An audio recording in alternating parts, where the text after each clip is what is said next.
എന്നുള്ളത് എൻ്റെ വാപ്പയുടെ പേരാ, ഗ്രാൻഡ് ഫാദറിൻ്റെ അപ്പയുടെ പേരാ. അത് സ്വാഭാവികമായിട്ട് നമ്മുടെ നാട്ടിൻ്റെ ഒരു ശീലമാണല്ലോ, ഒന്നിൽ അച്ഛൻ്റെ പേര് അങ്ങനെ ഇടുന്ന ഒരു ശീലമുണ്ട്. അങ്ങനെയാണ് മുഹമ്മദ് കുട്ടിയെന്ന്. പക്ഷേ എന്നാലും മുഹമ്മദ് കുട്ടി പുള്ളി ജീവിച്ചിരിക്കുമ്പോൾ അങ്ങനെ വിളിക്കാനായിട്ടൊരു വിഷമം എല്ലാവർക്കും ഉണ്ട്. അപ്പോൾ കുറച്ചുകൂടെ ഒന്ന് കൊഞ്ചിച്ച് മുഹമ്മദ് കുഞ്ഞ് എന്നാക്കി, മുഹമ്മദ് കുഞ്ഞെന്നാക്കി. അങ്ങനെ വിളിച്ച് മുഹമ്മദ് കുഞ്ഞ് അങ്ങനെ ആക്കി. പക്ഷേ ഞാനൊരു 10ാം ക്ലാസ് വരെ പഠിക്കുമ്പോഴൊക്കെ മുഹമ്മദ് കുഞ്ഞാണ്. സ്കൂളിലും മാത്രമേ മുഹമ്മദ് കുട്ടിയുള്ളൂ. എൻ്റെ കൂട്ടുകാരുടെ, നാട്ടിലുള്ള കൂട്ടുകാരുടെ ഇടയിലും വീട്ടുകാരുടെ ഇടയിലും ബന്ധുക്കളുടെ ഇടയിലൊക്കെ ഞാൻ മുഹമ്മദ് കുഞ്ഞാണ്. പിന്നെ എന്നെ ഈ അന്നത്തെ കാലത്താണ് ഈ ഐക്യമുന്നണിയൊക്കെ വന്നത്. അയിമൂക്കാരാന്നൊക്കെ വിളിക്കുമായിരുന്നു എന്നെ അന്ന്.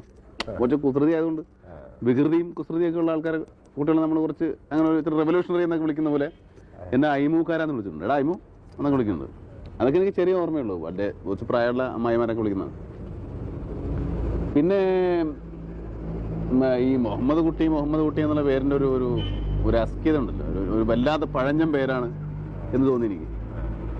പഴഞ്ഞം പേരെന്ന് പറഞ്ഞാൽ കുറച്ച് വലിയൊരു ആൾക്കാരൊക്കെ ഇല്ലേ, പ്രായമുള്ള ആൾക്കാർ. എൻ്റെ ഉപ്പാപ്പയുടെ പേരാണ്, ആ ലെവലിലാണ് ഞാൻ ചിന്തിക്കുന്നത്. അപ്പോൾ പുള്ളുപ്പര് മരിച്ചു പോയി എൻ്റെ ഓർമ്മയ്ക്ക് മുമ്പ്. അപ്പോൾ അത്രയും പ്രായമുള്ള ഒരാളുടെ പേര് എനിക്കിട്ട് കഴിഞ്ഞാൽ ഒരു അരോചകം ഞാൻ ആലോചിച്ചു. അപ്പോൾ കോളേജ് കയറി മാരേജ് കോളേജിൽ ഫസ്റ്റ് ഇയറൊക്കെ ചെന്നപ്പോൾ ഈ മുഹമ്മദ് കുട്ടി എന്നുള്ള തരത്തിൽ അത് ഞാൻ അങ്ങോട്ട് ഒളിപ്പിച്ചു. അവനെ ആ പേര് അപ്പാടെ ഞാനതങ്ങ് മറച്ചിട്ട് എൻ്റെ പേര് ചോദിക്കുന്നവരോടൊക്കെ ഞാൻ ഓമർ ഷെരീഫ് എന്ന് പറഞ്ഞു.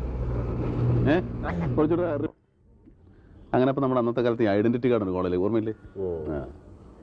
ഈ ഐഡൻറ്റിറ്റി കാർഡ് ഒരുത്തൻ്റെ എൻ്റെ നിന്ന് വീണ് കിട്ടിയപ്പോൾ എൻ്റെ പേര് ഇങ്ങനെ മുഹമ്മദ് കുട്ടി എന്നാണ്.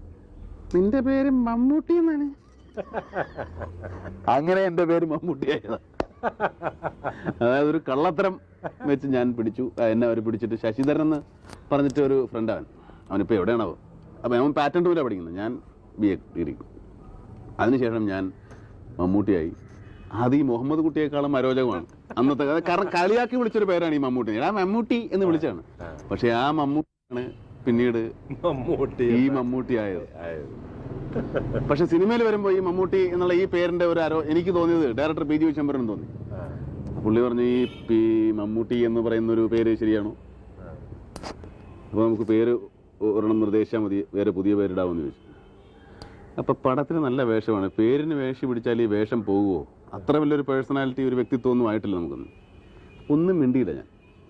പക്ഷെ പരസ്യങ്ങളിൽ പേര് വന്നു. പക്ഷെ അതിനു മുമ്പ് വിൽക്കാനുള്ള സ്വപ്നങ്ങളിൽ മമ്മൂട്ടി എന്ന് പറഞ്ഞ് മേളയിൽ ഞാൻ അഭിനയിച്ചിട്ടുണ്ട് മമ്മൂട്ടിയെന്ന്. അല്ലാതെ ഇനിയിപ്പോൾ പുതിയൊരു പേര് വന്നാലും എനിക്കറിയാം ഇത് വലിയ കാലം നിൽക്കാൻ പോകുന്നത്. ഇവർ പരസ്യങ്ങളിൽ സജിൻ എന്ന് എഴുതിയിട്ട് ബ്രാക്കറ്റിൽ മമ്മൂട്ടി എന്ന് എഴുതി. മനസ്സിലായി? സജിൻ. ഇങ്ങനെ ഒരു പേര് ഞങ്ങൾ ചിലപ്പോൾ ഒന്ന് മാറ്റം പറഞ്ഞു. പേര് മാറ്റിട്ട് പടത്തിൽ വേഷം കിട്ടിയാൽ മതി, പിന്നെ നമ്മൾ ആളാകുമ്പോൾ മാറ്റമല്ലോ. പക്ഷെ അവരങ്ങനെ ആ പേരിന് വലിയ ഒരു സ്ട്രെസ് കൊടുത്തില്ല. പരസ്യത്തിൽ സജിൻ ബ്രാക്കറ്റിൽ മമ്മൂട്ടി. അതെന്താണ്? അപ്പോൾ ആൾക്കാർ ആ സജിൻ അങ്ങ് വെട്ടിക്കളഞ്ഞു. പടം ഇറങ്ങുന്നതിന് മുമ്പേ മമ്മൂട്ടി ആയിരുന്നു.